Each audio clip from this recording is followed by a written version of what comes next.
Hello everyone, আসসালামু আলাইকুম। আপনার সাথে কি কেউ বিশ্বাসঘাতকতা করতেছে? আপনি বুঝতে পারছেন? চুপ করে থাকেন। আপনি তার সাথে লড়তে যাবেন না। এই চুপ করে থাকাটাও কত বড় যে একটা অস্ত্রের মতন কাজ করে জানেন?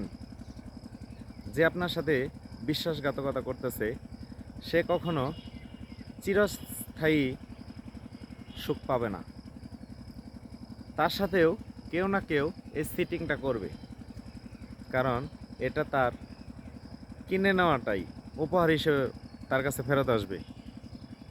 কারণ আপনি হয়তো সাময়িক অসুবিধায় আছেন, এটা এক সময় থাকবে না। তাই মানুষ আপনার সাথে বিশ্বাসঘাতকতা করতে দেন, কোনো সমস্যা নেই। একটা সময় প্রকৃতি ফেরত দিবে তাকে। তাই আপনি আপনার মতো করে পথ চলেন।